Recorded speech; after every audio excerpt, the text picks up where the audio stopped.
mentoring is something that's been around for many thousands of years. Most cultures have something equivalent to mentoring in their deep history, in their genetic makeup. And supervision is one of the most powerful ways in which we can reflect. So we can reflect on our own, but when we've got somebody else to reflect with, and increasingly what we're finding, instead of HR doing things to people, HR needs to be doing things with people.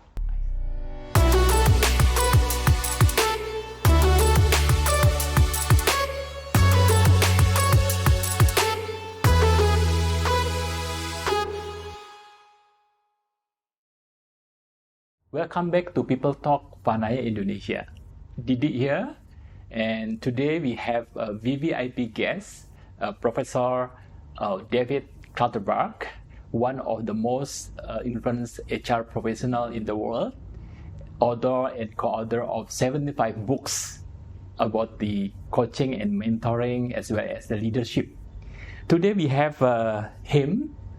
It is an honor to have him today, and we will discuss and talk about the coaching and mentoring, how this coaching and mentoring actually helps the people and organizations to make a better decision as well as to achieve their aspiration. Okay, welcome in Vanaya, Dave. Thank you. It's lovely to be back in Jakarta after a very long time. Okay, it's good to have you, all audience here, which is the HR professionals and leaders in Indonesia. So we're very keen to learn from you about the mentoring and coaching. And I know that you are actually the pioneer of the mentoring and coaching and mentoring, basically. And then you are also the co-founder of EMCC, right? Absolutely. Yeah. So when you start to, start the coaching and mentoring, right? What was the trigger for you last time when you initiated this? I was a young journalist for McGraw-Hill. All right. I was on a magazine called International Management, which I eventually became editor of. Okay. And my job was to go and find interesting new angles about good management and leadership.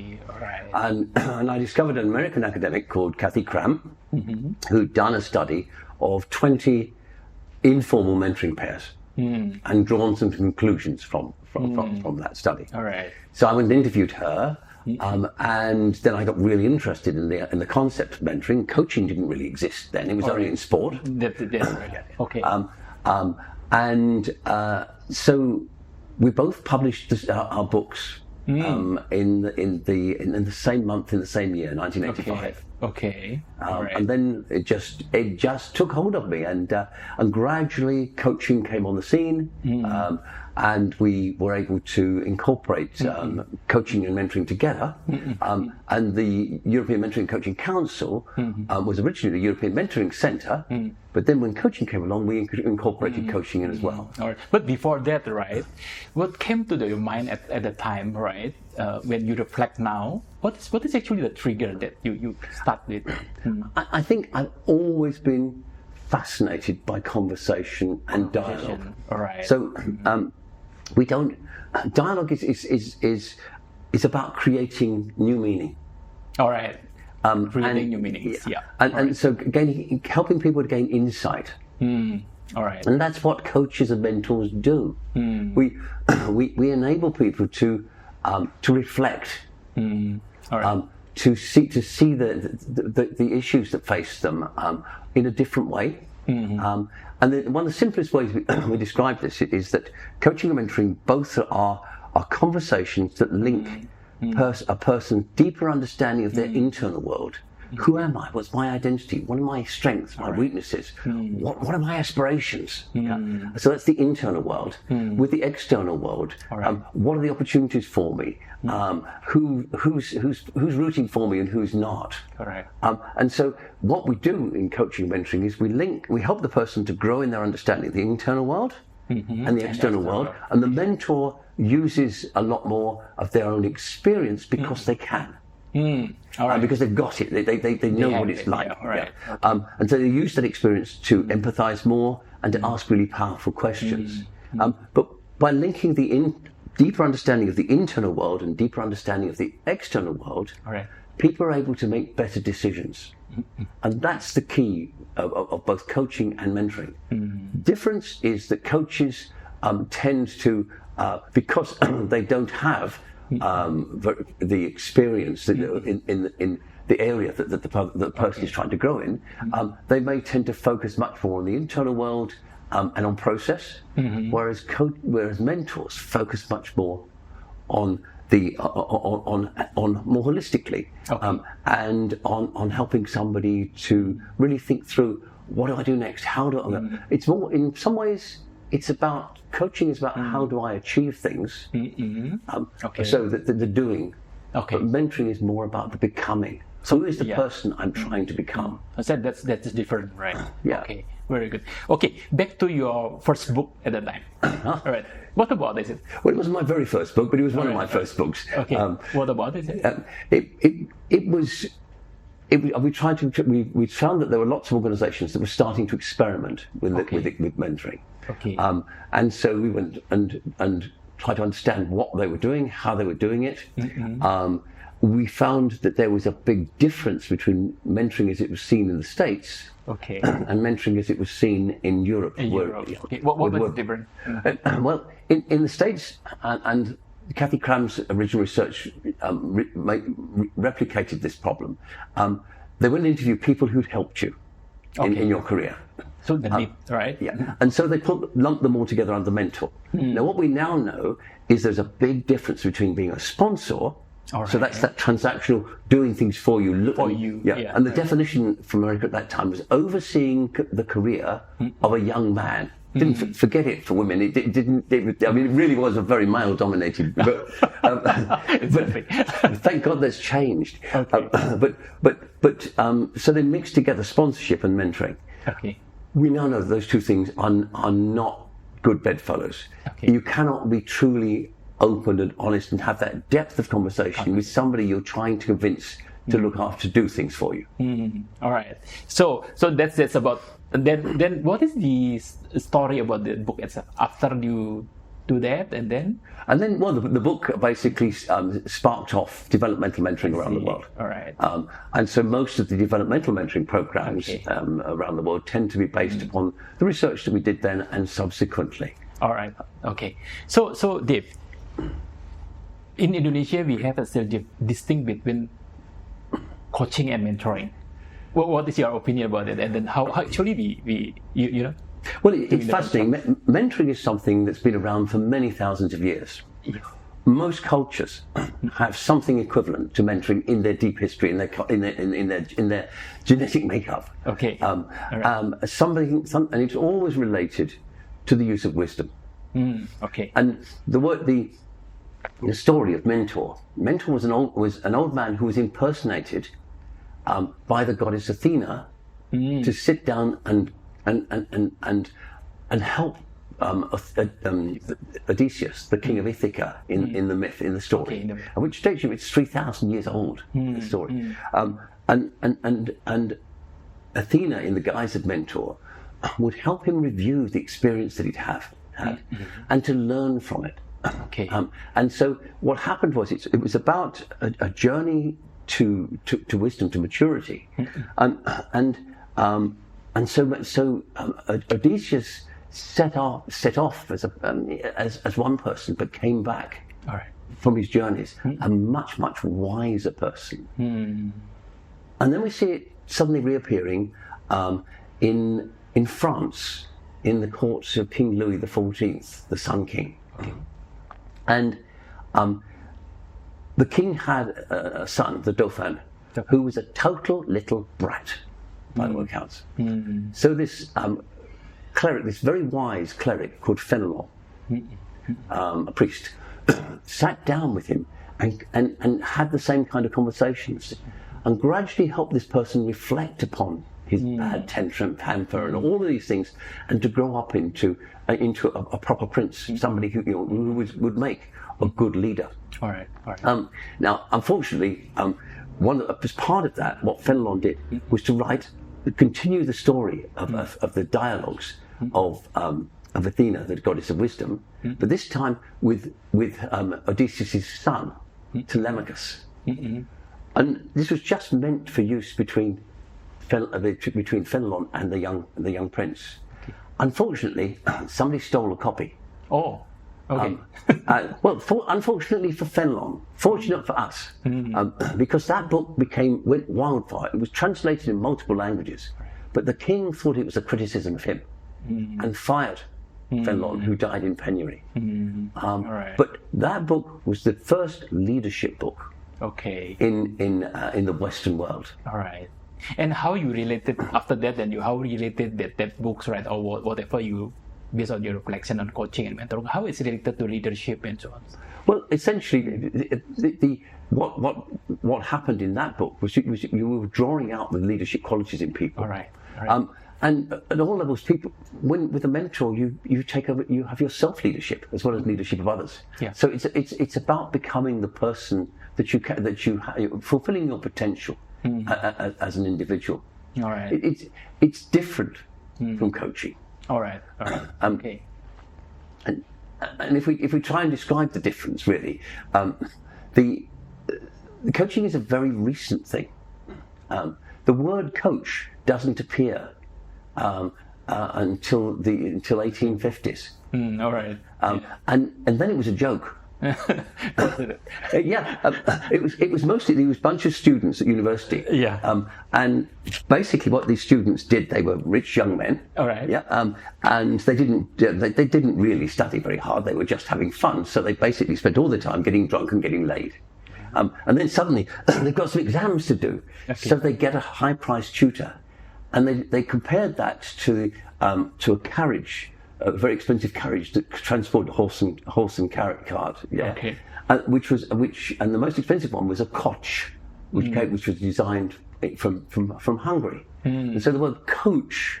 It's a coach. If they transport somebody who picks you up and transports you somewhere. Okay. And then the word coach became applied to a dance tutor first, and then to rowing, and then to tennis.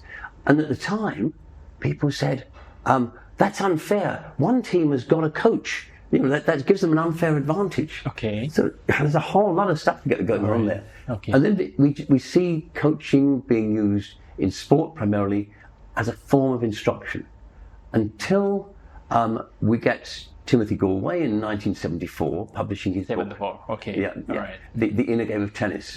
So that's the first time that coaching used for the coaching is used in a non-directive way. Right. Okay. Yeah. And it's only in the late 1990s that majority of references to coaching are what we now see as coaching, which is a non-directive, hopefully person-centered approach to helping somebody with their learning. Is there any same thing with the mentoring things? The journey of the mentoring things and how it's related to the coaching and mentoring. Is it the same story on that? Well, they both use a lot of the same tools and techniques. All right. What we see in coaching is there's far more emphasis on the tools. Yeah. On doing. All right. Whether in mentoring, there's far more emphasis on the conversation and on being. And the fascinating thing is in our research, in which we've been doing for some years now, we've been interviewing very mature, very experienced coaches. And one of the common factors that they have is they all combine coaching and mentoring. Yeah, all right. So as you get to that mature level, you become both. Both, right? And how you explain to the coach here, which is sometimes it's not really combining these things and. The client doesn't care. You're right. If you think about it this way, if you've got some knowledge that you can share that will help them with the quality of their thinking, okay. And you decide, oh no, I'm a coach. I can't share anything. I can't share anything to you because I'm a coach, right? Is that ethical? I would say that it's not. Oh, okay. Tell me more about it. Well, I mean, a real example. Yeah. Somebody seeing a client in the financial services about to make a big mistake, which would actually involve them breaking the law. But not feeling they could all they do is ask some questions and get more and more frustrated, and the client's getting more and more frustrated. on earth are they asking these questions? Just all you can do is, look, if you do that, you're going to go to jail. All right. Yeah. All right. But the coach didn't feel that they could do that, and of course they were not acting in the client's best interests. Okay. Now, the next question from you for you is actually, why now is the organizations actually need to have this kind of what we call this coaching culture or coaching and mentoring culture? What is the need of that? Yeah. Well, it's like conversation. Why conversation can help the organizations? It's basically, yeah. We've always had some coaching and mentoring going on in organizations, but it's been informal, and it's generally been, some people have been lucky to get it, and it tends to, the people who get the coaching and mentoring traditionally have been people from the same sort of privileged background as the people in senior levels. Okay. So what's happened in terms of diversity in organisations, for example, is that that coaching and mentoring in those circumstances reinforce the barriers to advancement by people from different cultures and backgrounds. All right.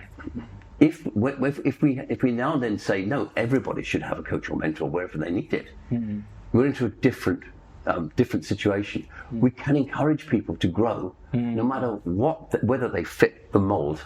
Okay. Right. Okay.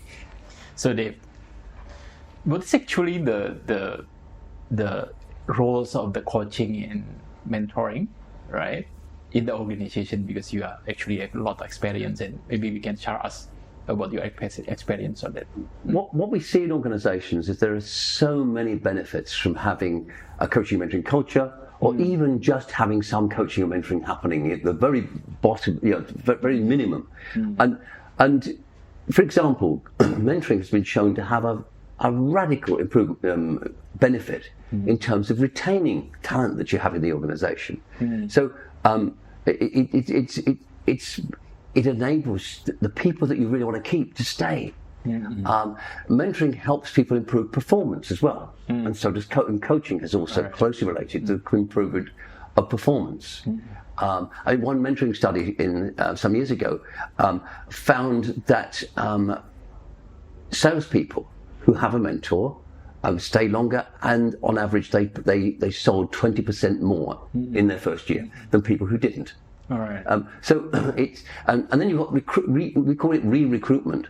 Your really talented people are often going to move on from one company to another. Okay. And that's to be expected.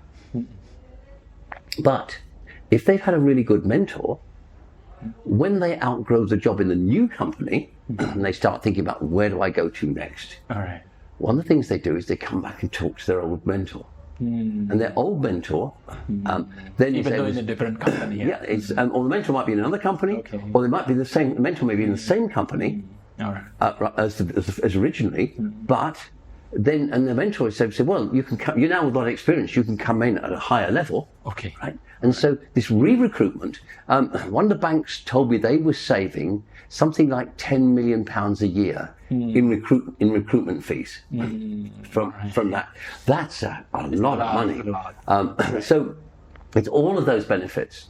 In terms of coaching, we have studies going back to the 1990s that very clearly tell us that for top teams, one of the factors that makes the difference between high-performing top teams and low-performing top teams is the high-performing top teams all engage actively with coaching, being coached, coaching each other, coaching other people in the organization. All right. That's the coaching culture in the company. But sometimes leaders, they talk about that this is investing is a lot. I mean, we need to invest a lot, especially on the timing. So sometimes leaders just want immediate result from the coaching and mentoring. So how we can shorten the well, the first thing is that sorry, can we have the question again? Sorry. Yeah. So because sometimes leader is not really patient enough. They want the result immediately, right? Coaching and mentoring something that takes longer time to do. So it's very important to distinguish between the types of coaching, the outcome you want from coaching. So if it's performance coaching, there's certain ways of doing this. it's very much something that can be done in the line, or it can be done in association with the line manager. But performance coaching is one thing. But then the developmental coaching to keep people in the organisation, to help them make the transition between one job role and the next. So how do you grow between job roles? That takes time. And so we need to define what type of coaching do you want. All right.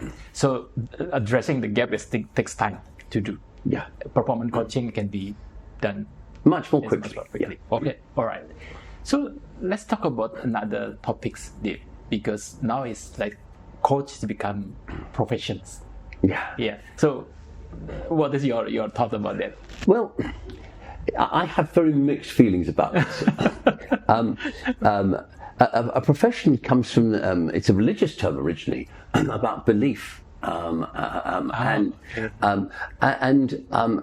it now tends to be about a business. And I was on a program, a webinar, there were 3 coaches, very experienced, eminent voices in the coaching world, from America, and then there was me. And what struck me was that the 3 American coaches were all talking about how to make more money. And I felt that if coaching is all about making money, that's not really why I'm in the field. Okay. It's much more about what's the impact that we're having. And so if coaches are simply there to help one more mid-level narcissistic executive go one more step up the corporate ladder, I think that's not what it's about. Okay. Coaching has the potential to change the world. Coaching has multiple impacts, and coaching it has can work on individuals, it can work on teams, it can work on teams of teams. Correct. And a lot of what we're now seeing is organizational coaching. So having the capacity for coaching to be really part of the way that you think, that's really important. So what I tend to draw the distinction between, there's coaching as a profession, but also there's coaching as a vocation. Now, mentoring tends to be more often to be a vocation. Okay. But I think there's a middle point to this. I think that coaching and mentoring are a provocation. Yeah. All right. But how you see this? Because the fact is, there's a lot of people actually getting money from the coaching. Yeah, well, I mean, it's fine. Everyone needs to earn an income, and it's a good thing to do. It's what's your primary motivation? Yeah, that's about the motivations. Yeah. How about the let's say the discipline? Yeah, about the coaching itself. So when we talk about a discipline, we tend to think in terms of processes. Correct. And what's become very clear in recent years is, and particularly from our studies in maturity, is that basically it's not about having the tools. The tools are there like an insurance policy. The most effective coaches have a big toolkit, but they don't use it very much. You've got the confidence; it's there, but you don't have to constantly be putting in tools. Yeah, given the fact that there's a lot of coach in the market, right? And how actually we can fix them?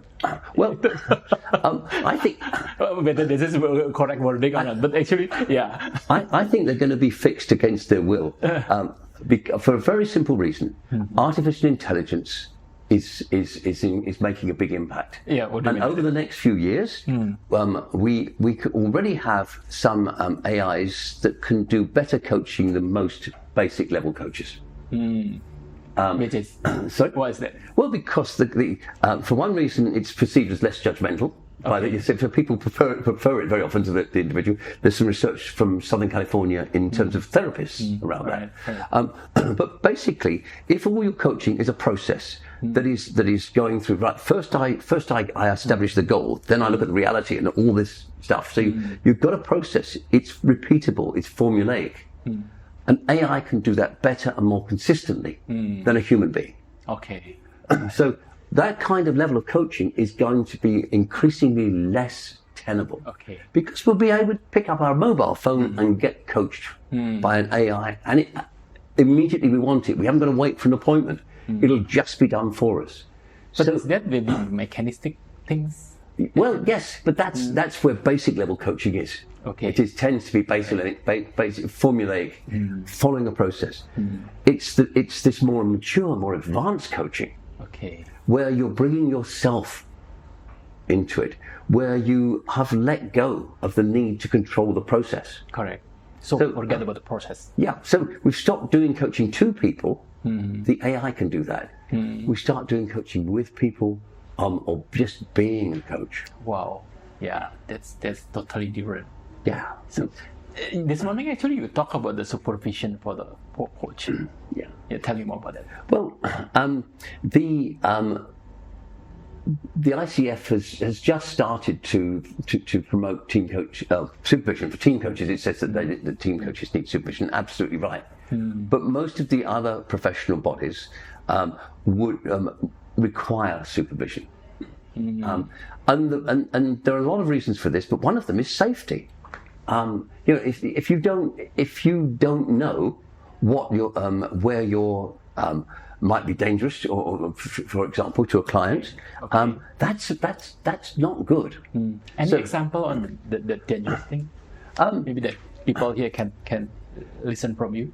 Well, I think we talked over lunch about a particular example, observing a coach in practice, just going all over the place and then suddenly asking the client, so tell me about your relationship with your mother. And the poor client had just buried her mother, or was about to bury her mother. I mean, this kind that we do see some very bad coaching. Right. So that's why supervision is quite and what our researchers have been showing us is that the key to growing as a coach is reflection. Okay. And supervision is one of the most powerful ways in which we can reflect. So we can reflect on our own, but when we've got somebody else to reflect with, who is wise and experienced, then that can be really helpful. It's very different, and from what the ICF has, which is the coach mentor. Okay.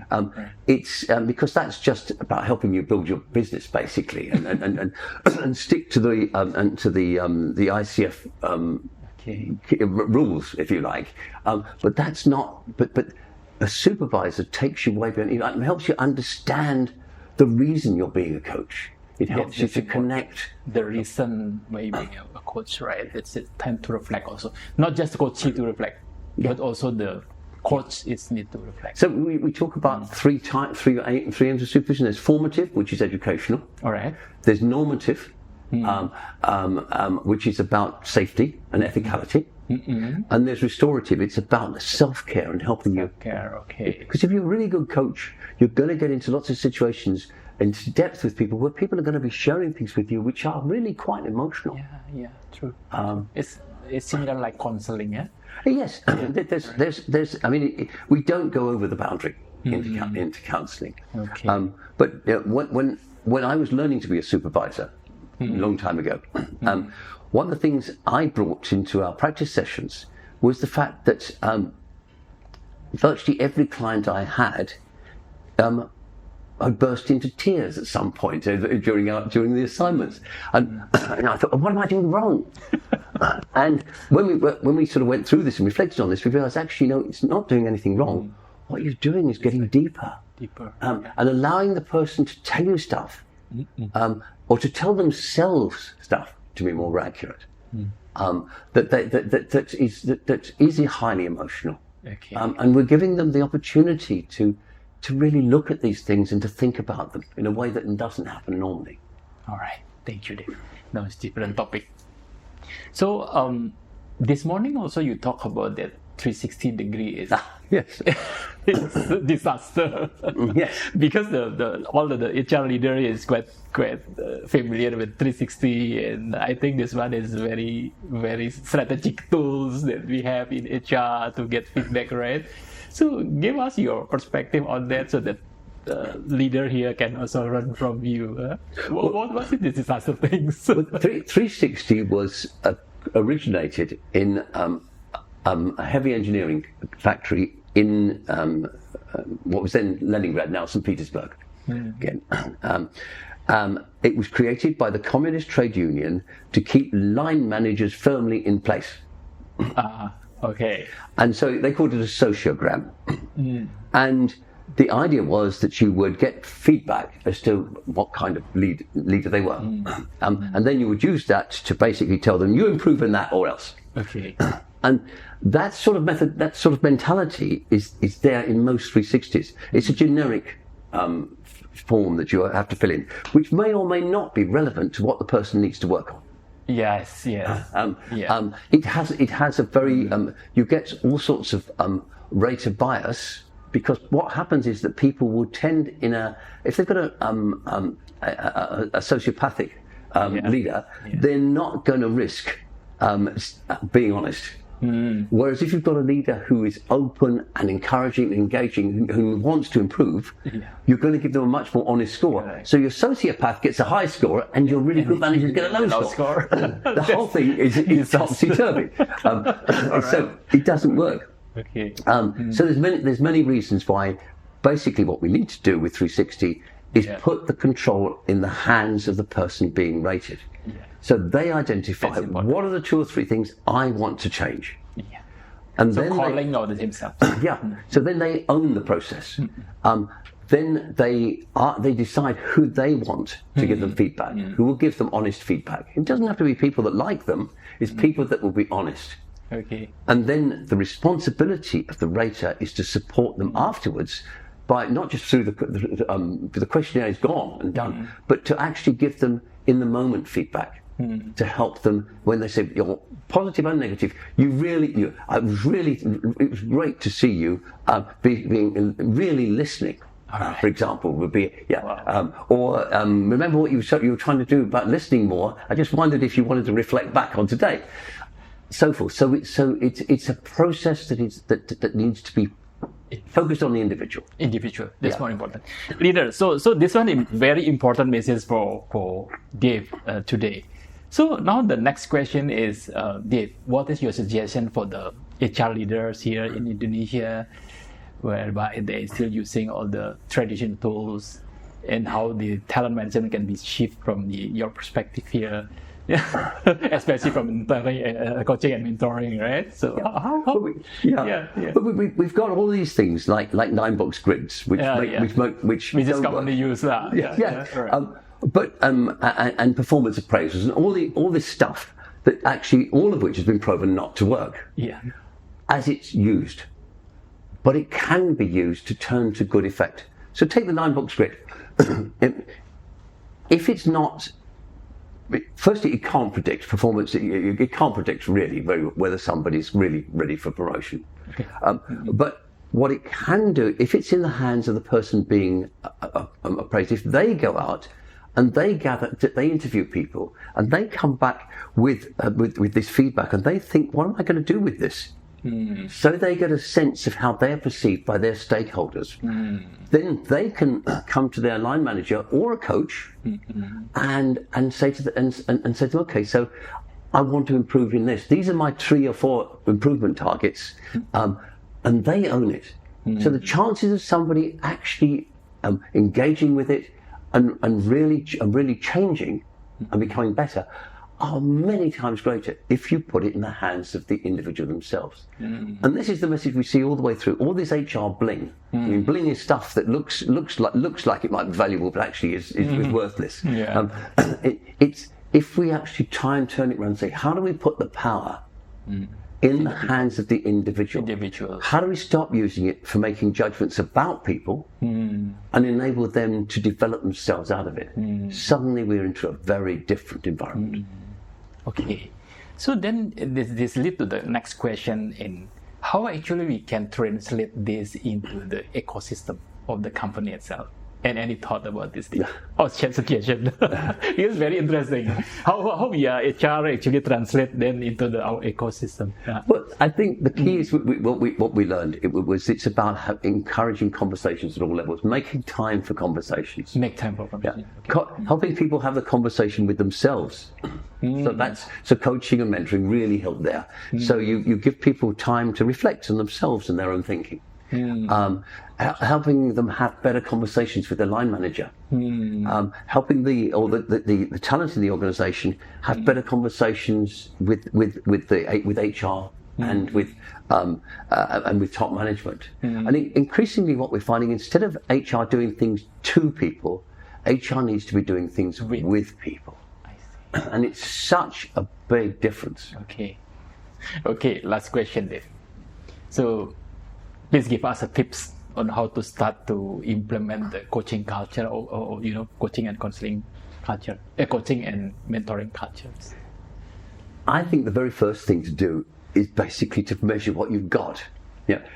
Because if you don't know where you're starting from, how do you know where you're going? Okay. So assessments. Yeah. So, and the questionnaire that we developed over 20 years ago now, it still seems to be the most accurate questionnaire, and it's freely usable. So organisations can use it to get a sense of where they. So there are some tools to assess. So you can assess, and you can use it for measurement over time. The second thing is to create a coaching and mentoring strategy. That's important. There's lots of things that you could do. You could introduce a mentoring scheme, which is a great way of starting off the process of line manager coaching, because they get somebody to practice on who's not in their direct line, which means that there's less at risk for them. So they get the experience of being a mentor, so that then you can take that into the line. You've got so you can have a mentoring program, several mentoring programs. You can train line managers to be coaches. You can also train people in the organisation to be good coachees. Because you think about, well, we did some research. We went and asked lots of people, what was your experience when either you went on a line manager's coach course, or when your boss did. And basically, what we found was that the line manager would come back into the organisation all enthusiastic. I'm going to coach you now, and people's reaction was, well, it was almost always negative. And if the line manager was really good at it, the line manager started asking the questions that made them feel uncomfortable.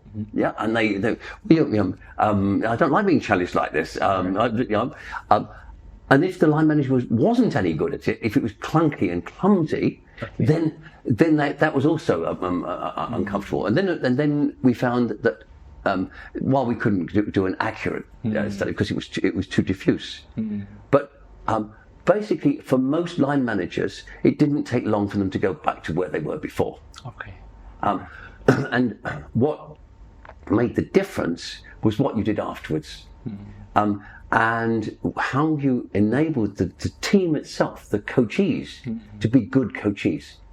And so we've been experimenting over the years with in a variety of companies with actually the line manager going back from their course, having done their line manager's coach course. And now you go back to the team and you start to work with the team to educate them to become to be part of the coaching process. And one of the great things that comes out of that is that in most cases the line manager develops the confidence to share their personal development plan with the team, and the team help him or her to grow as well. To grow as a mentor, as a coach, as a mentor and coach. Wow. So there's all of those things you can do. You can introduce resource bases so people can identify what you get into a situation. Somebody keeps crying. Of course, if you've got a resource base that you can go into and look up, okay, well, here's what to do. So there's lots of resources out there to help people, but there's probably about 20 different things you can put into a strategy. Now you decide which of the ones do we want to do first. Right, according to the situation of the organization itself. Right. Very good. Thank you, Dave. for your time. Again, this is an honor to have you here in the PeopleTalk Vanaya Indonesia. And I think people, leaders there, I think make a benefit from your, sharing today. And again, thank you very much, Dave. And see you in Bali. Indeed, I'm looking forward to it. All right. Thank you, leaders and HR professionals, HR directors. I hope this session today give you more, insight on how actually start your organization, about the how to implement the coaching, mentoring culture. Thank you, and see you later.